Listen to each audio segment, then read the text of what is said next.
Assalamualaikum warahmatullahi wabarakatuh. Saya Gita Puspita Oktarianti, NIM 2010606029.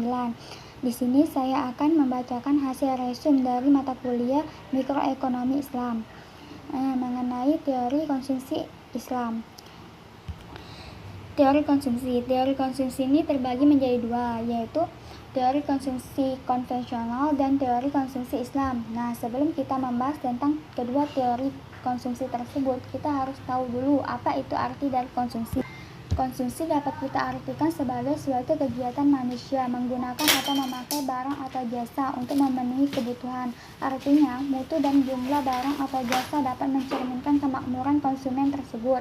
Semakin tinggi mutu dan jumlahnya, semakin tinggi pula tingkat kemakmurannya. Begitupun sebaliknya. Pertama, teori konsumsi konvensional. Teori konsumsi konvensional ini keputusan seseorang untuk memilih alokasi sumber daya yang dapat melahirkan fungsi permintaan. Konsumsi dalam teori konvensional ini dapat kita asumsikan selalu bertujuan untuk memperoleh kepuasan atau utility dalam kegiatan konsumsinya. Nah, utility di sini dapat diartikan sebagai kepuasan yang dapat berguna, yang dapat membantu, dan yang dapat menguntungkan bagi diri kita. Dasar hukum ekonomi Islam. Dasar hukum ekonomi Islam ini dapat kita lihat dari Al-Quran, Al-Hadis, Ijma, Ijtihad, dan Qiyas. Sedangkan filosofi dasar konsumsi ekonomi Islam ini dapat kita lihat dalam Quran Surah Al-Baqarah ayat 168, Quran Surah Al-A'raf ayat 31, dan Quran Surah Al-Furqan ayat 67.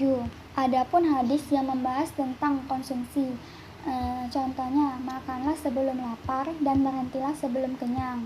Nah, dalam hadis ini menerangkan bahwa Islam mengajarkan kepada kita untuk menggunakan barang dan jasa yang dibutuhkan secukupnya, tidak rakus ataupun serakah. Konsumsi dalam Islam ini dikendalikan oleh, pertama tuh, prinsip keadilan. Prinsip keadilannya artinya mencari rezeki yang halal dan tidak dilarang hukum. Kedua ini prinsip kebersihan, artinya makanan yang dikonsumsi harus baik dan cocok untuk dimakan, tidak kotor juga tidak menjijikkan sehingga merusak selera. Ketiga ini prinsip kesederhanaan. Prinsip kesederhanaan ini artinya prinsip yang mengatur perilaku manusia mengenai makan dan minum tidak berlebihan. Keempat ini prinsip kemurah hati, artinya dengan menaati perintah Allah tidak ada bahaya maupun dosa ketika kita memakan dan meminum makanan dan minuman halal yang disediakan Allah Subhanahu wa Ta'ala. Kelima, prinsip moralitas. Prinsip moralitas ini dapat kita artikan sebagai Allah memberikan makan dan minum untuk kelangsungan hidup manusia agar dapat meningkatkan nilai moral dan spiritual. Contohnya, seorang muslim diajarkan untuk menyebut nama Allah sebelum makan dan minum dan mengatakan terima kasih setelah makan. Konsumsi Islam ini juga memiliki norma. Nah, norma konsumsi Islam ini terbagi menjadi 6, yaitu ada tauhid atau keesaan, keadilan, free will atau kehendak bebas, amanah, pertanggungjawaban, halal dan thayyib, dan sederhana. Kedua, teori konsumsi Islam. Teori konsumsi Islam ini bertujuan untuk memaksimalkan maslahah, bukan kepuasan, memenuhi kebutuhan jasmani maupun rohani, sehingga memaksimalkan fungsi kemanusiaannya sebagai hamba Allah Subhanahu wa Ta'ala untuk mendapatkan kebahagiaan dunia maupun di akhirat. Utility dalam konsumsi Islam ini merupakan kepuasan yang dirasakan seseorang yang bisa jadi kontradiksi dengan kepentingan orang lain. Maslahah dalam konsumsi Islam ini diartikan sebagai kebaikan yang dirasakan seseorang bersama pihak lain. Sasaran dalam teori konsumsi Islam ini yaitu konsumsi bagi diri sendiri dan keluarga, konsumsi sebagai tanggung jawab sosial, tabungan, investasi, zakat, dan konsumsi. Masalah bagi konsumen. Masalah bagi konsumen ini dapat kita rumuskan sebagai masalah sama dengan manfaat ditambah berkah. Nah, manfaat sendiri ini terbagi menjadi 5, yaitu manfaat material. Manfaat material ini seperti murah dan kaya dan sebagainya.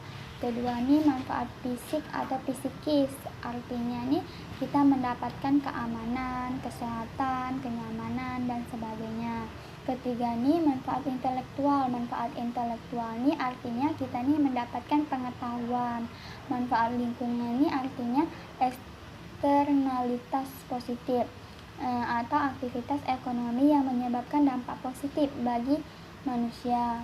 Kelima nih manfaat intergenerasional, artinya kita nih mendapatkan kelestarian keturunan berkah. Sedangkan berkah ini dapat kita artikan seperti kita memperoleh kehalalan barang dan jasa. Barang dan jasa tadi memberikan kegunaan atau manfaat bagi diri manusia. Dari barang dan jasa tadi kita memperoleh ridha Allah. Perilaku konsumsi menurut Dr. Yusuf Qaradawi ada dua. Pertama, konsumsi pada barang yang halal dan baik, contohnya berhemat, berinfak, serta menjauhi judi, khamar, garar, dan spekulasi. Kedua, konsumsi yang menjauhi dari kemegahan, kemewahan, kemubaziran, dan menghindari hutang.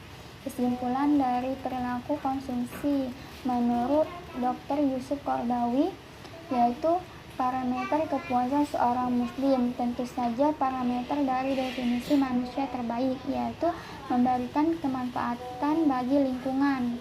Sementara konsumsi barang dan jasa memberikan asumsi yang given karena sekedar ditunjukkan untuk dapat hidup dan beraktivitas. Perilaku ekonomi mustahik. Perilaku ekonomi mustahik ini yang diartikan sebagai menggunakan pendapatannya yang berasal dari zakat. Mustahik tidak memiliki peluang untuk meningkatkan kepuasannya pada sisi amal soleh. Perilaku konsumsi ekonomi seorang muslim. Konsumen ini dalam hal ini konsumen terbagi menjadi dua, ada yang Islam dan ada yang non Islam. Jika dia Islam, ia dapat membedakan antara syahwat, keinginan, dan kebutuhan. Jika dia tidak Islam atau non Muslim, ia tidak dapat membedakan yang mana yang syahwat, keinginan, dan kebutuhan. Hajat sendiri ini terbagi menjadi tiga. Ada doruriyat, artinya dasar kehidupan. Apabila tidak dipenuhi maka hancur kehidupan, sandang, papan, pangan, nikah, maupun kendaraan dan lain-lain. Kedua, hijiyat. Hijiyat ini artinya menghilangkan kesulitan, makan dengan sendok. Tasniyat, tasniyat ini berada di atas hajiyat dan di bawah tabzir atau kemewahan. Tahapan mengumbar nafsu. Tahapan mengumbar nafsu ini ada tiga, yaitu at-turuf atau kekuasaan, at-tabzir atau kemewahan, dan al-israf atau kemanfaatan. Tingkatan konsumsi menurut Imam Muhammad As-Syaibani ada 4, yaitu as-saraf, al-kifayah, satram, al-mutadani. Baiklah, itu saja yang dapat saya sampaikan. Wassalamualaikum warahmatullahi wabarakatuh.